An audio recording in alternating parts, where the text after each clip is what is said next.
Hi, I'm Russell Taylor, and welcome to this episode of SOULVERSATIONS. Next up on the couch, we got my girl, Toni Blackman. She is a wordsmith, she's an MC, she is a poet, she is a musician, she is a meditation leader, she is a whole lot of things. She is spiritual food. Toni, I came to find Toni from traveling abroad, Africa. She does a lot of work in Africa throughout the diaspora. She really is a tremendous artist. So you got to stay tuned to check out the magic and all of these beautiful words that she has to share with us. So, SOULVERSATIONS, I'm Russell Taylor. Let's go. Before you came along, I was hardly living. I was stuck in one place while the world was moving. Love was just a game with no winners, only losers. I was losing. You brought me into the technicolor. Today, I want to welcome you to SOULVERSATIONS. We have a very special guest, Toni Blackman. She is a tremendous artist. We can't limit her to spoken word, but that is maybe, I would dare say, that it's the foundation. International artist, and she's at the intersection of education and music, and she's just a phenom. So, we want to welcome her to SOULVERSATIONS today. Welcome. Thank you for having me. Toni Blackman. So, first, my sis, Yes. talk to us about some of the projects that you have already that are out there living in the world. Well, over the years, I'm really a performer. Perfectionism has gotten the best of me in terms of really creating a body of work, a solo body of work. But I am all about collaboration. I love the connection. And so, I've traveled a lot as the first U.S. hip hop ambassador. So my foundation. First U.S. hip hop ambassador, Black woman of color. Let's go. So truly the essence of my foundation, I consider to be hip hop. Okay. And I am a spoken word artist as well. And I'm an MC and a poet. And I do both equally. I've been able to do a project with Shy Mane, who is from Gabon, but French born and raised. He likes the Gabon side of him. And on Universal Records Jazz. Okay. Appeared on a number of projects throughout the years, including one that Mike Ladd, the poet, Okay. co-produced for Big Dada Recordings. And I was on a project with Opus Akabin. Say that again? Opus Akabin, one of Steve Coleman's projects. Oh, okay. For BMG Novus, and a number of collaborations. There was one with Radio Nova, and I've worked extensively with artists on the African continent. Okay. In Senegal, in the Democratic Republic of the Congo. Which is deep. Is awesome music. Awesome music, but also deep as far as intention. Like, this is an intentional thing. Oh, yeah. Okay. I mean, that's where my heart is. And then in South Africa, okay. Years ago, worked with a major Kwaito artist, and I work with house music. I mean, I love music. I love art. I'm an artist. Yeah.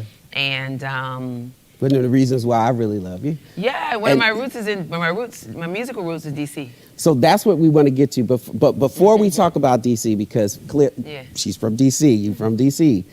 Also, what I particularly love about you is that you also weave through all of the different genres as well. You name like 7 different genres and even some different languages.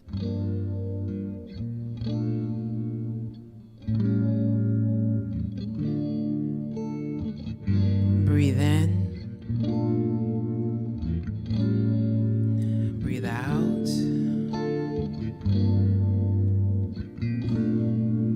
Yeah. Breathe in. Breathe out. Just breathe. Just breathe.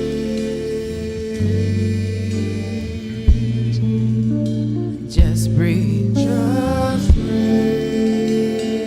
Let the air flow in and out. Just breathe.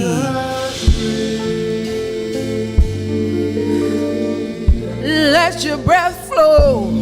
Just breathe. And let the pain go. Just breathe, let the air go. Let the pain, let it all flow. Out your mouth, out your eyes, out your ears, and out your heart. Right here is where we start. With negativity, we intend to part. Yeah, healing, a skill and an art. No need for us to be coy. I said we are in the pursuit of joy. Just breathe. Woo! Just breathe. Just breathe. Come on, y'all. Center yourself and allow the music to get up all in you. Just breathe. Yes. Woo! Oh. Yeah.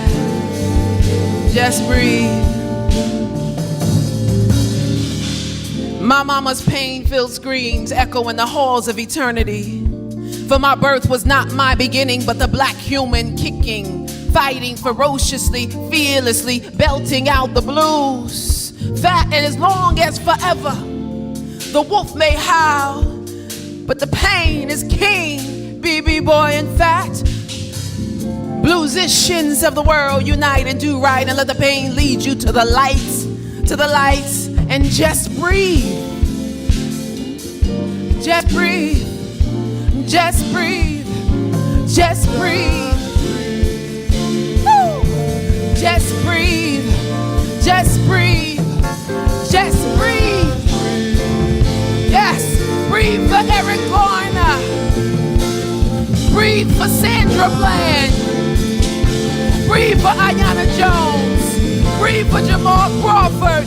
Breathe for Trayvon Martin. Breathe. Breathe. Breathe.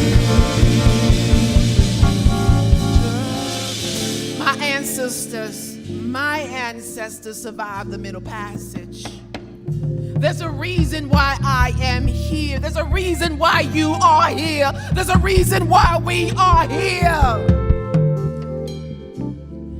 I acknowledge the pain that is present in me at this moment. I acknowledge the righteous anger. I acknowledge the rage that is within me at this moment. It just means that I am alive.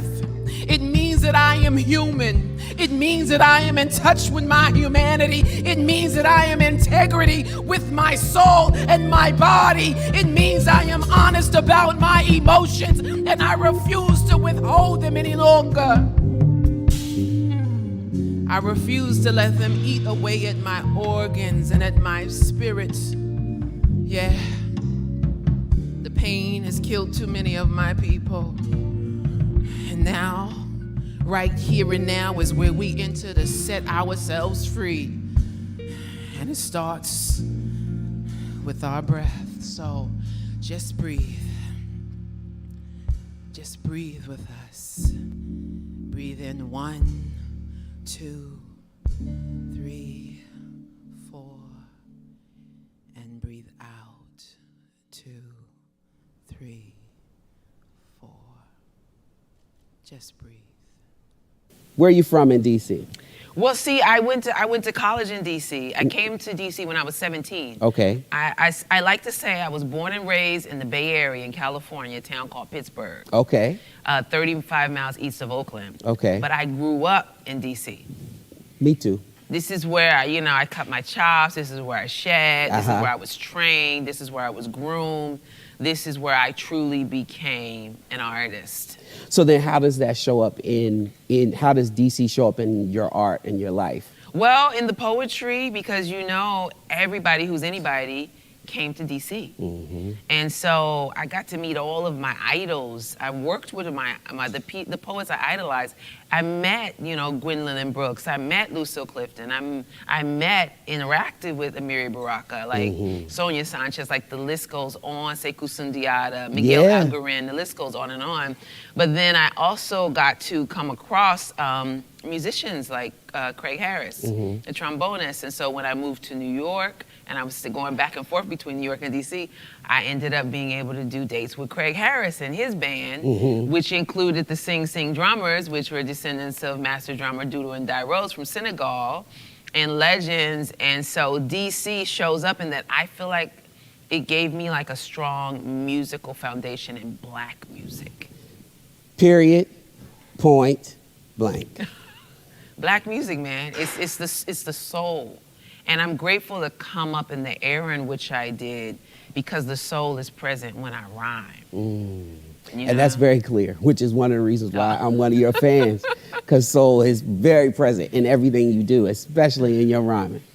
So that leads me to another question. What is your musical DNA? What is my musical DNA? Gil Scott-Heron. Gil Scott-Heron. Gil Scott-Heron, my mom, my aunts, my uncle, they used to laugh like, who's this little girl? Why is she playing Gil Scott-Heron over and over again? That's some serious stuff. Right. And then the Last Poets, like, I mean, like, that's what I listen to this stuff on repeat. My grandma had Oscar Brown Jr. Like, I fell in love with the sound of the spoken voice. And I think that's why poetry and rap really speak to me. So that Black Arts Movement, they say that the Black Arts Movement is coming back. I hope that we are coming on that back. wave. The Black Arts Movement is happening right now. This is what I'm talking about, right? Absolutely. Yeah. So, okay, so what was the musical spark? You kind of alluded to it, but what was that thing that made you say, I'm going to do music? This is what I have to do. If it was one thing, I know I started rapping in middle school. Budgets were cut in California, so we didn't have school buses. So we had to catch a city bus, small town. Bus took a long time. And we would have an hour to kill. How do we kill the hour? Music, making up songs, performing into a hairbrush for the whole school, whoever was there before the building opened. And it just continued. I started seriously rapping when I was a cheerleader, because I was a rapping cheerleader. I was in charge of the spirit committee, and I produced all the rallies. Okay. So the rallies were essentially hip hop variety shows, and it was something I couldn't let go of. Even when I went to Howard, shout out Howard, shout out HBCU. I changed my major probably 5 times in communications, and I ended up in radio. Okay. Because I didn't have the heart to stay in fine arts, because my family was like, no. And then, but something we got to talk about. That's the next iteration of Soulversation. But go ahead. Radio, and so when in the studio. And that's when I was like, I fell in love with vinyl records. I fell in love with sound. I became an audiophile. I learned how to edit, with tape and a razor and chalk and music. It just never. Wait, hold on. Did you say you learned how to edit with tape, razor, and chalk? I learned how to edit the year before things went digital. DIY, baby. I'm saying, like, you know how to edit, know how to do reel to reel. If you know how to do it all when you're starting, then nobody can take it away from you when you get further. But that's another episode of it. You get me together. That's when I fell in love. That's when I fell in love. But that's when I discovered the jazz records my mom had that I thought was old people music. I fell in love with Thelonious Monk and Alice Coltrane. I fell in love with Miles Davis. I fell in love with George Duke. And my auntie had, like, her and her husband Keith had this room full of records. And I would listen to a lot of the stuff, so I knew it. But I fell in love with it when I was in the studio playing the music myself. And then it was like, I gotta do this. Yeah. That's beautiful. Yeah.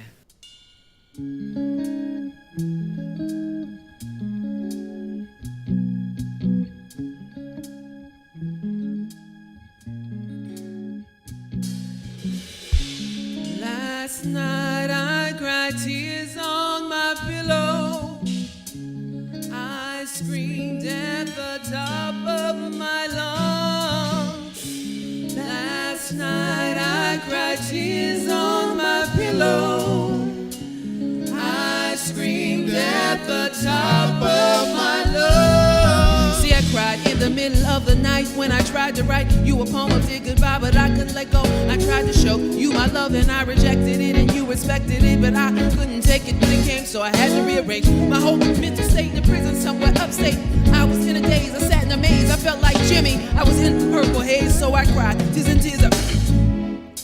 I thought I may as well be dead. Then I thought once again I should have let go. When the stars eyes coming on, then I kept going on. I roaming and on. And I tried to scream. Neighbors knocked upon the door. Called the cops, instructed me to scream no more. I hollered side of my flow, let the tears fall down the ground. It's heard the sound of my tears. I'm scared to face my fears. I'm scared. The thought live without you. I don't know if I could do it. I'm scared of answering the phone, your voice not being on the line. I'm scared to think about the times you won't be near here to wipe my tears dry. When I cry, I'm scared. The fears seem to control me on a daily basis. I don't know. I'm looking for the traces of another life in terms of future, in terms of me going on. And turn lines that are pain. I say, I know it's wrong. Sometimes I stop and I think, yeah, I think, yeah, I think, yeah, I think about the tears that I've cried. I think about the tears that I've cried. I think about the tears that I've cried. Last night I cried tears on my pillow. I screamed at the top of my lungs. Last night I cried tears on my pillow. I screamed at the top of my lungs. See, every so often when laying down at night, I get this sudden urge to get up out of bed and get down on my knees and pray. And every so often when laying on my bed, unable to control it, I start to cry. So I just cry until I'm tired of crying. And every so often I walk to the window and I look at and I grab the whole world, I take it into my arms and I try to hug the hurt away. These tears, yeah. These tears, yeah. Ah! These tears, yeah. Last night I cried tears on my pillow. I screamed at the top of my lungs. Last night I cried tears on my pillow. I screamed at the top of my lungs. Last night I cried tears on my pillow. I screamed at the top of my lungs. Last night I cried tears on my pillow. I screamed at the top of my lungs. Last night I cried.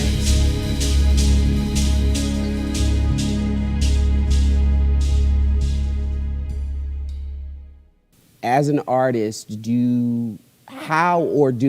you engage with activism through your art and politics and so forth? All of my art is rooted in social justice. I do a lot of work with hip hop meditation now and mindfulness. Even that is rooted in social justice. My spirituality is spiritual activism. My hip hop, I became an Echo and Green Fellow, launching the Freestyle Union Cypher Workshop here in Southeast DC in the mid-90s. And that project was about using freestyle rap to promote social responsibility. And so I don't separate this Nina Simone, Paul Robeson. I've had idols whose lives I've been inspired by for a very long time, because my art is not separate from activism. Until all of my people are free, my art will be forever connected to our well-being, our health, our prosperity, and the sustainability and safety of Black lives. I'm crystal clear about that. And I'm clear. I just got chills, which means it's absolutely right. I'm with you. Yeah. Where do you see music going in this new normal? What will be our new normal? In this new normal, I can already see it happening where people are making a shift. The severity, the impact is so great, there's no going back. although there will always be surface, there will always be superficiality, there will always be shallowness, there will always be entertainment, but there is more depth. And even the folks who are faking it for marketing reasons, words have power. So even if you're talking about self-love or self-care or voting because you think it'll appeal to a broader market, you're gonna start to believe what you're saying because words have power. Because if we take a look at the MCs, the rappers who focused on death, who had graveyards on their album covers, they're dead. May they rest in peace, but they are dead. They're dead because words have power. And we keep underestimating that. It is my hope that music starts to be of more service, right? And not so self-serving. That songwriters, musicians, and producers understand their function and their role in society to serve the people, to help the people heal, to help the people wake up in the morning, to help relationships, be healthier, and to feed the folk, feed the people's souls. And this pandemic is gonna shift a lot of it. It's already shifting. Yeah. You can see the song content is shifting. People's attitudes are shifting. The music industry is shifting. So, some song content is shifting. Yes. Some. Yes, some is shifting. We're going to have to pull some of these trains up the hill, though. We'll leave it at that. But, with activists, artivists like you, we will most certainly bring the people to the place. Well, and that's why I'm excited about the show. I think it's really important that we support. Like, there's a lot of people who complain about what's wrong with music. There's a lot right with music right now. Oh, there's a whole lot. But we don't give half as much energy to the right. Which is why we are sitting here today. Exactly. I couldn't have said it better. So, Tony Blackman, I got one question for you. Yes. And this is a very serious question. Okay. Very, very, very serious. Okay, now I'm nervous. So, the year is 2060. What is Tony Blackman's legacy? So, there's a rule to this. Okay. We're not saying what you wish to be. We are affirming it is already done because we are in 260. Okay. So what is Tony Blackman's legacy? In 2060, Tony Blackman's legacy is that she touched, impacted, uplifted the lives of millions of artists around the world. Through her global work, she impacted women, created paths and platforms for those women artists, and she will leave behind a body of work in the form of books, television programs, music, and that will inspire forever on. I'm really committed to using music as healing and making sure that we preserve that aspect of the African traditions, African oral traditions specifically. Yeah, that was your explanation point because you made a big point, and I say that is a pretty damn good legacy, Miss Tony Blackman. So thank you. Thank you. Oh, it's my pleasure. Now, you ready to rock the stage for us? I am ready to rock the stage. Sometimes, especially nowadays, like there's so many things going on in the world. It's on social media, it's on Twitter, it's on Instagram, it's on Facebook, it's in the news headlines, it's on TV, it's on fake news, right? It's like all these things to worry about. And then there's the normal things to worry about with your family, with your partner, with your kids or whatever. And then, you just gotta stop sometimes. You just got to say, why worry? Why worry? Why worry? Why worry? Why worry? Why worry? Why worry? Why worry? Why worry? Why worry? Why worry? Why worry? Why worry? Why worry? Why worry? Why worry? Why worry? Why worry? Why worry?